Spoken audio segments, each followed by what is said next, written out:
And that speaks to the reality that we see every other time. Let's forget about who is having what per day. When you look at 10% of the Ugandans, the report you'll be seeing there for Oxfam, they have 35% of the national income. Just 10% of the population. Now the rest of us, 10% at the end of the story, we are sharing only 2.5% of the population, 2.5%. That shows massive inequality within Uganda today. While me and you are struggling to get porridge for supper, somebody passes you with a big car, somebody builds a house that is worth to be a school and calls it his home. Now, those are the inequalities we are talking about. How have they come up? How do we deal with these issues is the issue. And it shows to us that this situation has been worsening. That while in 1996, the highest 10% had 29%, by 2012, they had now gone to 35%, meaning they had increased their share by 19%. If you look at the lowest 10%, they had 3.17%. That's what they were sharing. By 2012, they had gone to 2.5%. The majority of the poor had actually lost out 21%. So while the poor are losing and losing more, the rich are gaining and gaining more. So we are going to try and find out why. And cooperatives offer part of the solution.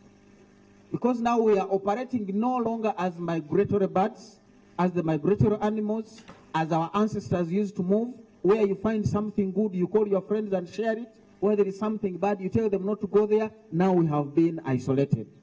Each group wants to operate on their own, as though the other does not matter. So these national disparities, the poverty continues to grow, and that's what you have in that slide, and I will not spend much time on it. But agriculture, where a majority of us do earn a living, is only contributing 25% to the national economy. But this is where 75% earn a living. And I came in here in Imbali about on Tuesday, and I have been around trying to look at the poverty in the area.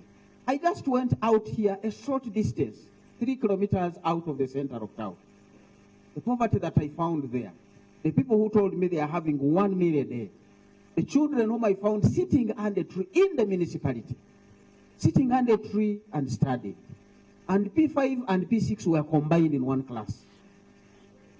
This is what we have. Those ones are also going to sit PLE, and they will try to go to Navumali, they will try to go to Teso College, they are aspiring to become doctors. Can that happen? The inequality seems to be rooted within some of the structures we need to address. The policies, next please, could have been too general, but we are saying they helped to move people, but not everybody moved. So government policies have been on the ground, health services, we have had education services, education for all, we have had agriculture NADS, now combined with operation wealth creation. These policies do not seem to have helped everybody the same way. What have been the key drivers of inequality? Next slide, please. The key drivers of inequality. Let's move to the next slide. When we look through, one is non-inclusive growth policies and strategies. A lot of policies do not include the people. Government has been spending the biggest share of its budget doing roads and energy. And one of the areas I visited here, there is a huge transmission lines for power, but without electric lines. But even where the electric lines are, nobody in the community is benefiting. So we have a lot of policies that are not including the people. But this is where the government budget is going. It was sad to hear that health center tools have been phased out. This is the place where you go when you cut yourself peeling potatoes. Now these are being phased out. So because of those, we have these issues. Land policies, including land grabbing. These are some of the things that are causes of inequality. Without land, you can't be cooperators. But the majority of cooperators are farmers. Can you think of a farmer without land? That does not exist. So these are some of the issues we need to be looking at. Governance and corruption. the lack of employment opportunities, tax policies that seem to favor the rich. I worked in the Ministry of Finance, and every time I would see people who are looking for tax exemptions. Somebody has already made his profits in 30 billion, but he's saying, please forgive me the taxes. I'm like, if this one who makes 30 billion in profit can't pay taxes, why is a teacher who earns 200,000 paying taxes? These are some of the discussions we want to be able to see if we can learn from the likes of Musazi and come down to understand the situation of the people. I will show you a slide about wages, because they have also driven inequality. The middle bars, as you see them, define those who are employed in the public service. Please, not all of them are in there, but at least you can compare on average, public service employees earn twice as much as the rest of the population. That is what that message is trying to say. These are some of the signs of inequalities. But we know not all of us are engaged in public service. And it's also true when you look at the extreme side that urban people are earning slightly more than the rural people. So the inequalities are both in terms of where you work, but also in terms of whether you are rural or in the urban areas. How do we deal with these issues? We want to talk about the cooperative as a solution. And we are saying unless significant changes in the policies and strategies of wealth creation and its sharing are made, many are going to be left behind. And we want to believe this is what the cooperatives do address. That let's create wealth together, let us share it. Musazi was fighting the middlemen who were ripping off from the farmers and giving them low prices. But above the middlemen was the colonial government itself, which was also taking much more than what was being generated for the people. So in Uganda, the solutions have to anchor on agriculture and wages. Industry and technology, as I've already said, does not offer us solutions. It helps us to resolve the problems, but not many people are going to be employed in industry anymore. Because of what I've said, technology has taken that over. When you walk into the banks here, you are going to find very few tellers, because most of you, it is now ATMs, or you are using mobile money. Now, ATMs don't go to the hospital, ATMs don't pay school fees, ATMs don't rent houses, ATMs don't buy food in the market. All that money is being gathered and going to the likes of the rich people that you saw earlier. So how do we tax them to distribute to the communities? Because every time an ATM comes, 7 bank tellers go out of the bank. Those are human beings. So technology may be against us, but we cannot fight it. We must find new policies that are going to make sure technology is working for us.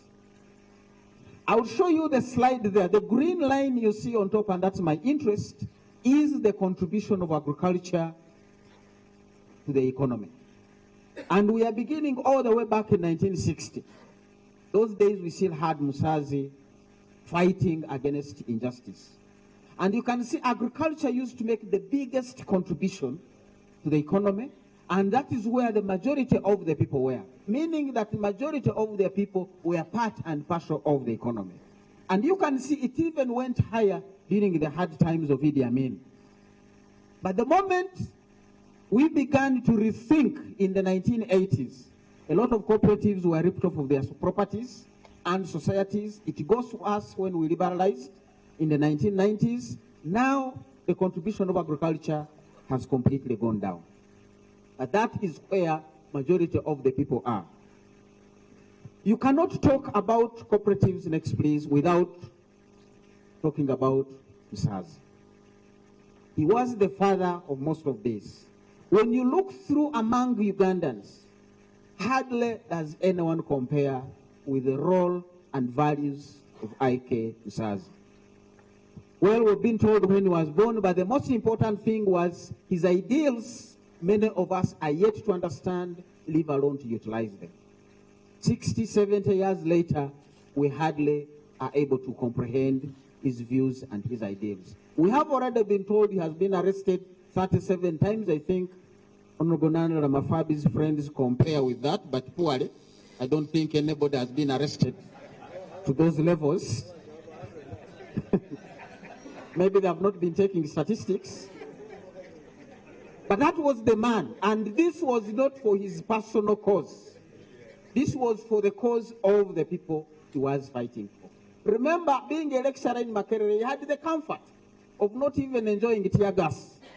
He could have stayed there and teach the elite. The people who come when they have already clean shaven, they have bathed, you're not dealing with the dirty. But he said, no, let no one be left behind. And that's the cooperative movement. I highlight a few of his values: the selflessness, the commitment to the cause of the people, the focus on building institutions, and I want to emphasize building institutions. The cooperative movement is in danger today because of the poor governance of what remained of the original cooperatives. But even those original ones, by the time they were phased out, were struggling with administrative and institutional issues. Partly because the government had walked in, but also our values had deviated from the values and principles of people like IK Musazzi. The selfless and commitment, next slide. I just want to highlight two of his values, and then we'll get into the ending remarks. One is he climbed down the ladders. Next slide, please. We're saying he climbed down the ladders of working in Makerere, which is a comfortable place, to go down and make sure no one is left behind. Even when he could have headed his own political party. This is one person who created the party and went to look for the Kabaka to head it. And when the Kabaka refused, he went down to Koki and said, can another cultural leader head it? I don't find that very common these days. You create your party, you run it yourself. Now, this is the value we're talking about. He didn't want to get distracted with the leadership of the party up, because that would make him lose the focus of mobilizing the people. These are the values we want to bring back in the cooperative spirit. Building institutions, next slide. I want to emphasize here that building fully aware that feeble human beings can only survive under well-governed institutions.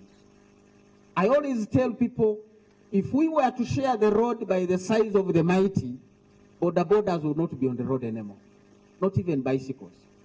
But the reason they are there is because they are police and governance institutions. That if the other person has the right of way, whether it's a pedestrian, you stop. They have to move. So where there are institutions, the rules prevail, order prevails, cooperation prevails, and then we all realize we can share that small road together and use it for the benefit of humanity. Without institutions, everything collapses.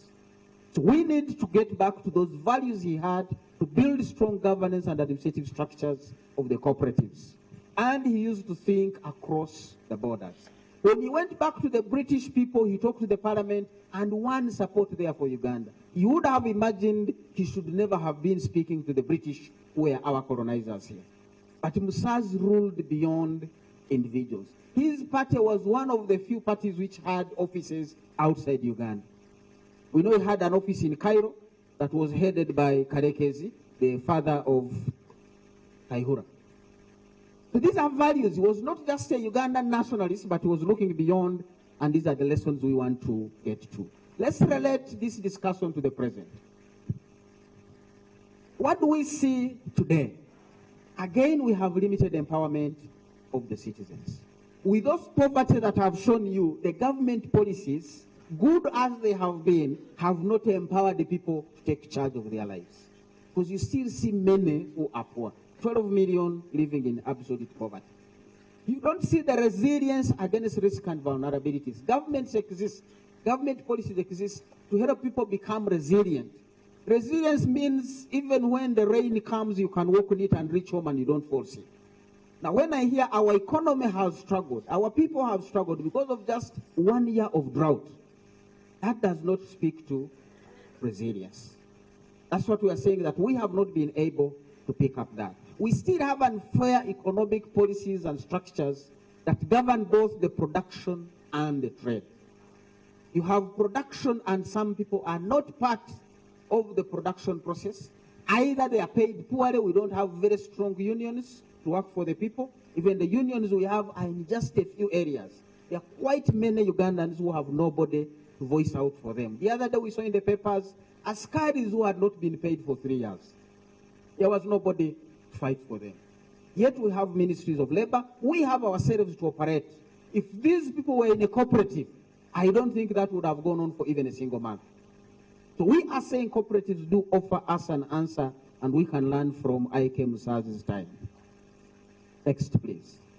We do have a lot of cooperatives around, but I'm calling them shadows of what these are supposed to be.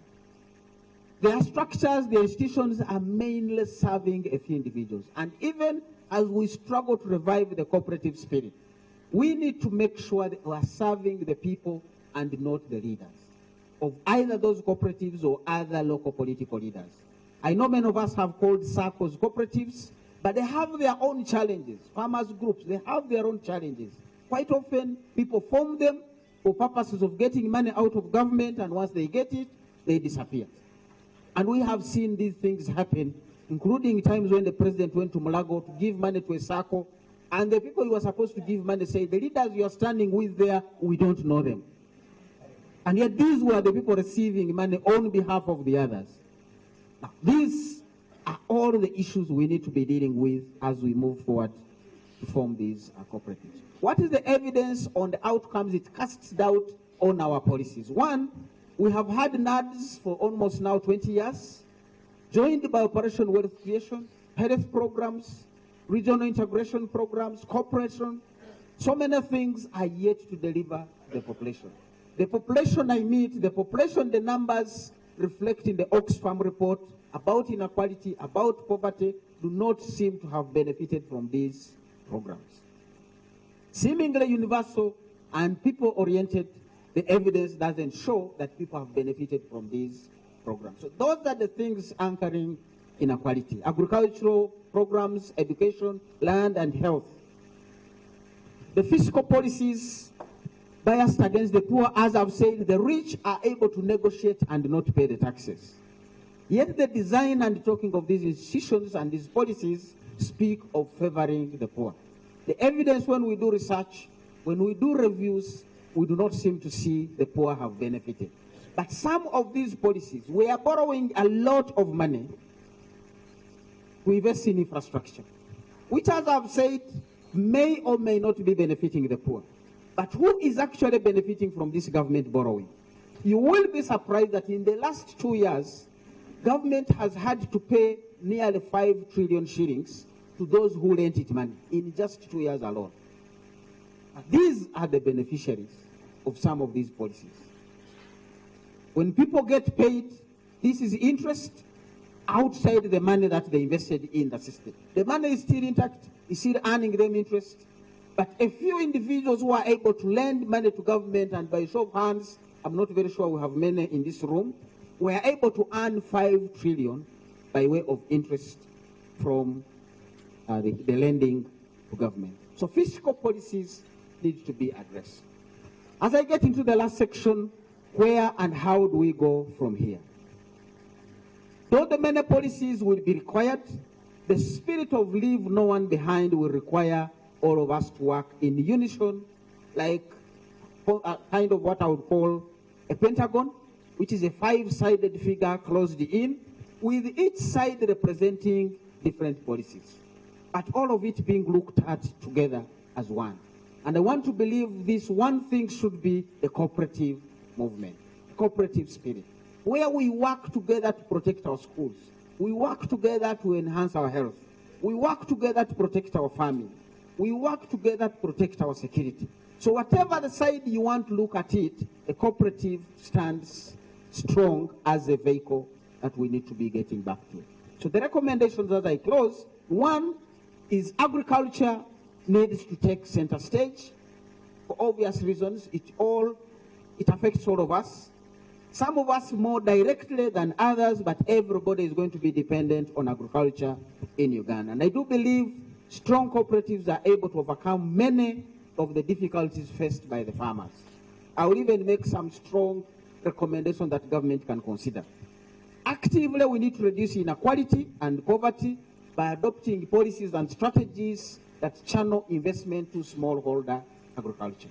I've heard people talk about commercial farming, combined harvesters, big tractors, big pieces of land. For the next 50 years and possibly more, Uganda will continue to have smallholder farmers. And what makes smallholder farmers big farmers is a cooperative. This one with an acre, this one with half an acre, the other one with 10. When you add them up, they become like the tea plantation owners in the areas of Toro and Igara. So without cooperatives, there is no way we are going to organize the smallholder farmers. And we must agree we are not going to get rid of smallholder farmers in this generation and the next. So the adoption of cooperatives, the earlier, the better, in order to move everybody forward. So inclusiveness is going to be required unless, and the requirement, that requirement talks about us adopting the cooperatives. Next is, I want to take a draconian proposal. Because where we have reached, we really need thinking outside the box. I told somebody, when you have an elephant in the room, you don't begin to have an elephant in the room. It cannot go out. Once an elephant is in the room, it is there. It won't pass through that door. It is not happy to be in the room. Neither you happy it is in the room. It is time to tear down the house so that the elephant can go, and then you can rebuild the house. This is how we are going to go about it. One, let's put together the panel where the money were put into NADS and its associates into the cooperative scheme. This is over 300 billion every year. The cooperatives know better how to provide extension services to their members, to provide them with inputs that they need, and to supervise them, help them process, help them trade, and store their crop. These are the things NADS tried to do. For the last 20 years, it has not succeeded. So the earlier we get back to this spirit, the better. So anybody who wants to fund the cooperative agenda, let's use the NADS money, tear down that building, let the elephant go to where it belongs, we rebuild the house. That, for me, is the way to go. Any tampering with the elephant, we are not getting anywhere. So let's stop the whole business of distributing seed that we do not know. Because farmers have said, you bring it late, you brought us oranges, for us here we don't deal with oranges. But a cooperative can never bring oranges to people who deal with coffee. So let's get back to the grassroots. We need to organize better, and the cooperatives do that better than anybody else. Next, please. Let's promote human economy by investing in humanity, especially the programs that serve the women and the children. Public spending on health and education has not given us the value we anticipated. When I look at the grades, when I look at the children we teach in the university, you really don't want to think we are serving ourselves. Because these are supposed to be our doctors to treat us when we get old. So we require government to meet its spending commitments, but I'm again making another recommendation, and it's a global practice. It may not be within our laws. Employ at least 30% of every organization should have 30% being women. This is a global practice. At the World Bank, at the IMF, at the African Union, at the United Nations. And I have forfeited a job myself, willingly, because the person who was leaving, if I was to go in, we were going to distort the 30% rule of that organization. So I said, let a lady go so that you maintain your standards. So if we can say all permanent secretaries, 30% women, head teachers, 30% women, give it 5 years so that they can prepare themselves. Every man who retires, check, are we at 30%? If not, this advert requires female applicants, period. That will save our children, that will save ourselves. We must tear the room down and let the elephant go. Realign the political ideology. I do believe Uganda has a problem with political ideology. The president himself has written so many times, and I've read 3 of his speeches, 2 at least, in the last 2 months, where he says we still have a problem with ideological disorientation. Our politics is not right. I am not a politician. I have no intentions of becoming one, but politics enters my space every other day, and it's not right. So we need to rethink that, because it appears to have been overtaken by personal interests. The personal interests are prevailing in there, that the political ideals do not seem to be committed to change the land grabbing, the health problem, the education systems, the agricultural systems that we are having. We need to discuss how are we going to improve and realign our politics towards the causes and values of IK Musazzi, whom we are here to remember his values. I want to thank you very much for listening to me and invite you to dialogue and think outside the box. Let's tear down the room, let the elephant go. Once the elephant is gone, we can see what to do next. Thank you.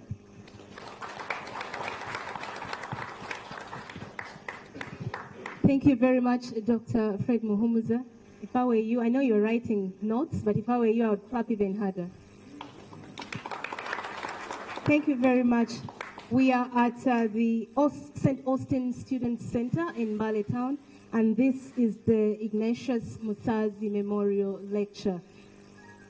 Listening to Dr. and Elizabeth earlier, what do we take from this lecture? Or do we just come to these lectures and attend them like a ritual and wait for another one next year? I take something very important, and that is selflessness and the spirit of sacrifice, which I think the cooperators here today and out there need in their push for the revival of the cooperative movement in Uganda today. Dr. Muhumuza raises a very important issue of drivers of inequality in Uganda, and one of them is non-inclusive policies and strategies. Now, and also how these inequalities actually manifest. Now, having heard and known what these inequalities are, having known this problem, what this huge elephant is, how do we deal with it? How do we then push for inclusive growth? And that is what we're going to hear from Dr. Josephine Hikire. She is the Dean of the School of Women's Studies at Makerere University. Having heard from Dr. about these inequalities, how do we deal with them to ensure inclusive growth? And in this case, women and the youth involved at all stages of growth. We shall also hear from other discussants. We have, after Dr., we shall have a panel discussion. We'll also hear from Mr. Charles Kabuga as well, before we open up the panel discussion. Doctor, please, you're welcome. You can use this one here. Or you have a presentation, so you're going to need to project it, then you can use this.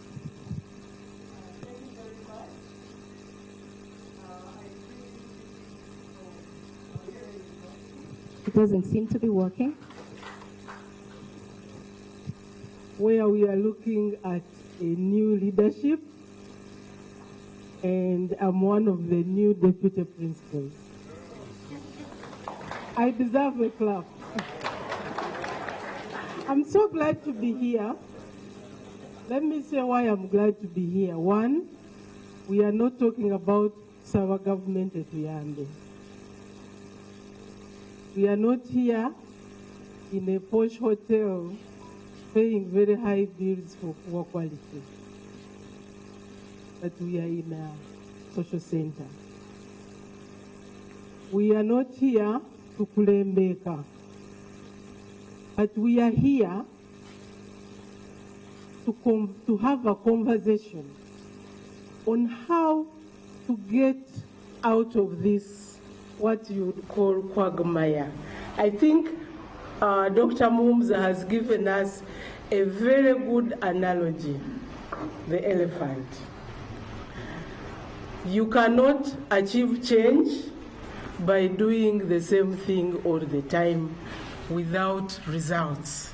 If you need results, that means you won't dance around the elephant, but you have to do something very drastic. And I think that already he has given us what we actually ought to have done 40 years ago, 30 years ago. And I think what Dr. Muhumuza has told us is that at one point we took a wrong turning as a country, as a society. I'm not going to repeat or even to attempt to discuss what Fred has said, because it was so clear. and very interesting, very well researched. I'm just going to pick one thing about when did women cease to be cooperators and how do they come back in. And my entry point is going to be beware of labels. For example, vulnerable groups, hard to reach, marginalized, special interest groups.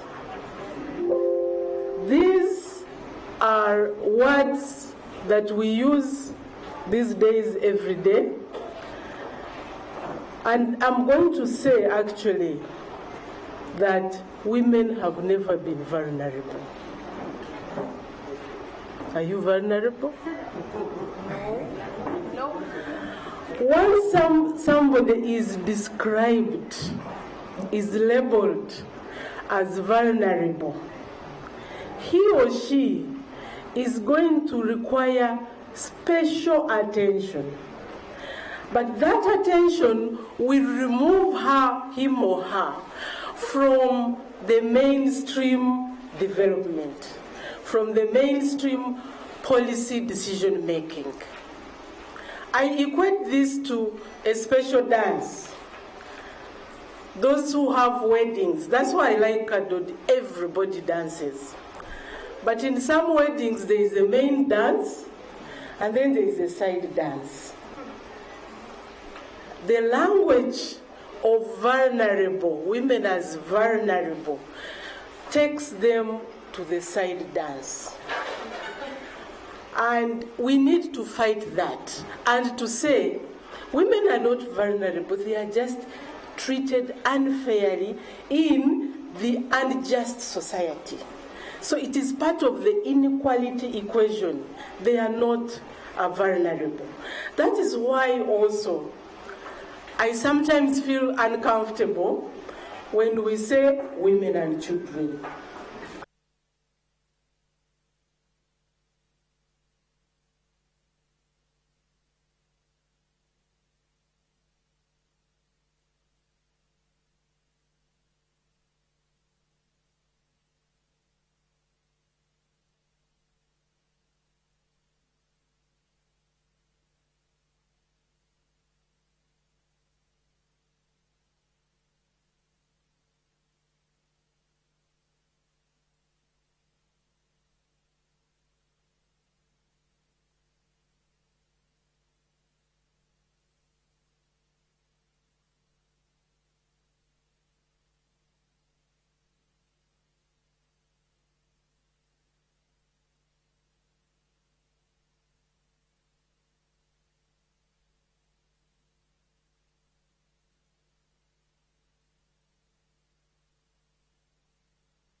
We cannot stand. And we want to emphasize also that men have a lot to gain by equally sharing responsibilities, but also sharing decision making. It shouldn't be that, okay, now me, I'm a cooperator, I'm bringing money, my wife does the care work, therefore we are cooperating. There is need to actually rethink our model that we've developed in terms of how we look at our different contributions in the family. And to say that actually, if you have 2 or more cooperators cooperating in a cooperative society, you have a lot to gain. There is no loss in inclusiveness. Because inclusiveness means that you are increasing on the energy, you are increasing on the investment in human life. The thing that I also want to talk about and pick from Dr. Muhumuza is this thing about special projects. In 2015, as we were warming up for the 2016 elections, government uncovered a fund for women. That was 53 billion. It was a fund supposed to help women, to empower women. And people asked, why at this time? Why not before? Why not later? Is it bribing voters and so on? But the bigger question actually was, why a special project for women? Why not projects for everybody? And in fact, as we did our research, we said this was a mockery. It undermined the essence of empowerment, whereas the general public was directed towards how do we get leaders accountable, how do we get the country, fix the country's governance challenge. You have a side dance of a special project. What were women supposed to do in those special projects? And indeed, where you find that those projects have been, they are just groups of intrigue. There is no wealth creation, there is no empowerment, there is no substantial engagement with, for example, the question of land rights. By doing special projects and forcing, you know, somebody said Uganda is one of the countries that over-participates. We actually over-participate. We are over-participated. You form a group of widows. You are forming a group around maize, the new seeds. You're forming a group around the new seedlings, chrono coffee. You find somebody in 10 groups. And then you wonder, when does production actually happen? When does consciousness raising actually happen? We are over-participating in intrigue. We are participating in individualism and self-interest. And it is actually the cooperative movement, the cooperative venture that will address our key governance challenge. Our key governance challenge is that citizens have been taken to a wrong turning to wait to become beneficiaries of some sort of philanthropy. And actually, Leonard has told us there's no philanthropy, they are only political interests. But as we get diverted, we also get politically empty. There's a vacuum in terms of our politicization. And when I say politicization, I'm not saying this thing of running around on streets behind Bobby Wine, or who is the other one who didn't vote.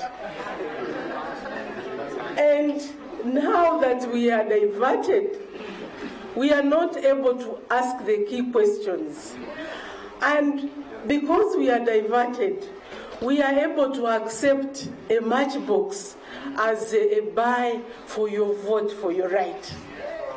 There's a time I was in Sirongo, 2016, and I said I want to attend one of the rallies of Nana Mafavi Honorable. I said, for what? He doesn't need to run around. The guy does his things much earlier. We don't need to run around him. And I said, so how will I know his campaign? How will I know his manifesto? They said, come and live in Sirongo. I rested my case. Because then I realized that was a different kind of politics. It was not about house to house buying sugar and giving matchboxes. In one of the elections in Cavalry, 3 women had to share matchsticks from one matchbox, because that is the level at which the diversion has taken us. That is the level at which that elephant that Momza is talking about has left us. And I think he has really given us food for thought. We can only move forward with the cooperative movement.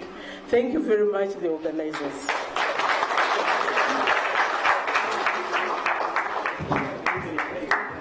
Thank you very much, Dr. Josephine Amikire from Makerere University.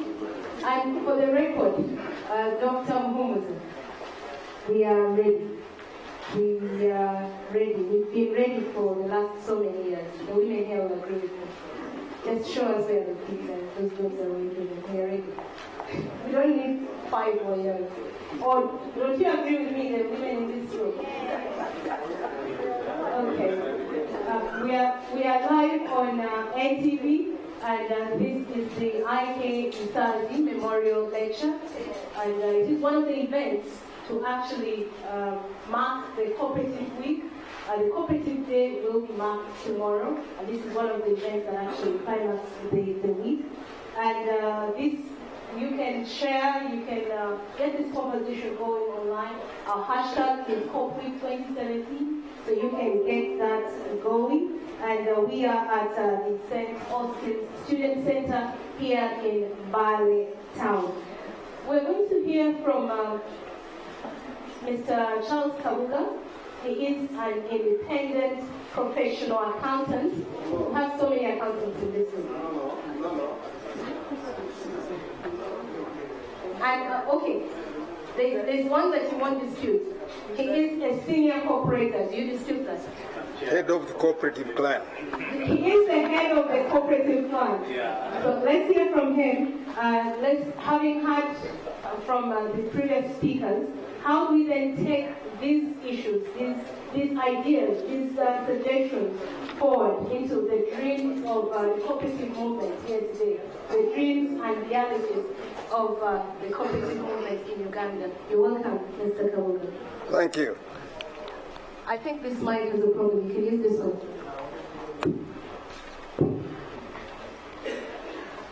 Honorable Minister, Chairman of Bugisu Cooperative Union, who followed the footsteps of Musazi, fellow cooperators, all protocol observed. I am delighted this evening to be sharing a platform with these professors from Makerere. I have always wondered that they have been panel-beating capitalism, forgetting to have a balanced view of development, comparing capitalism with socialism, and ignoring the cooperative movement, which gives a balanced view. The capitalism has its advantages, socialism has its advantages, but the best of each of these is captured in a cooperative movement. So, if we leave this room with these professors convinced that the cooperative is the way to go, I can stop here. Because the leadership, and I will be challenging them later, of the cooperative movement is not the chairman we elect. It must also be defended intellectually. If you go to negotiate with people, you must also defeat them with your own arguments. But let my role be also to ground you in the cooperative ideology. We've been talking about ideological disorientation and whatever. The concept of cooperation is as old as man himself.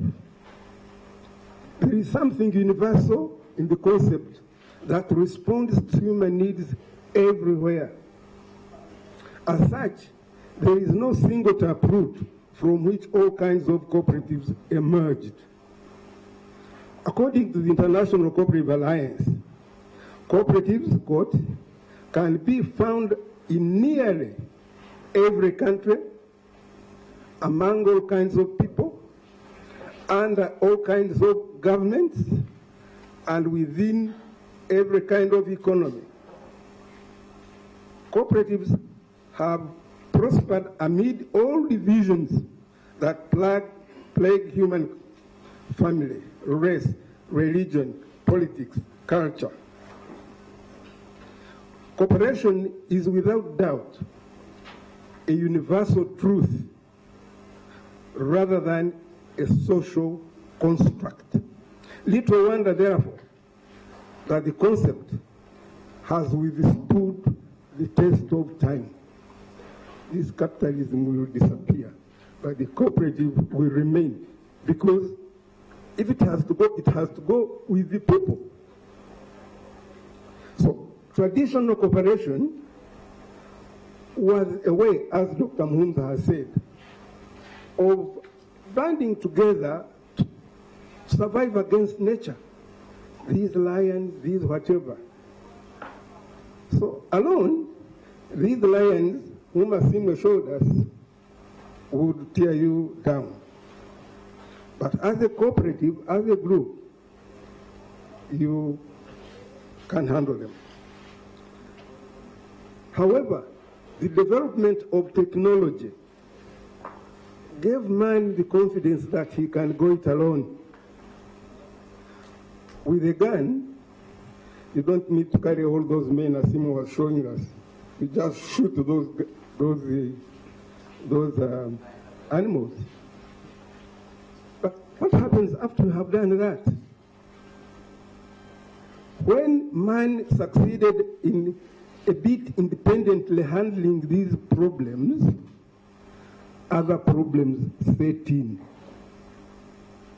The problem of injustice, of social and economic inequality, and whether caused by nature or man, the solution lay in the cooperative action.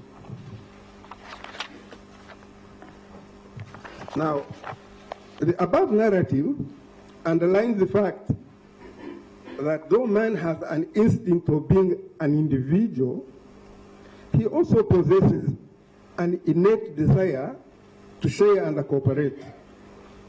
Both instincts are essential. They each have their advantages and disadvantages.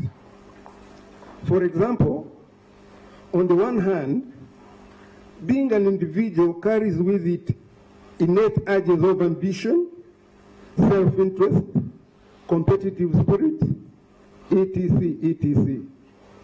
These are traits that carry society forward. Unfortunately, such traits may be added selfishness and greed, if left untamed, have the potential of creating man-eat-man society. On the other hand, man's social instincts underline the fact that no man is an island. So the old adage that united we stand and divided we fall holds true. It is the desire to leverage the positive aspects of man's social and individual instincts, together with justice and the higher aspect of human nature that underlines the conviction behind cooperatives.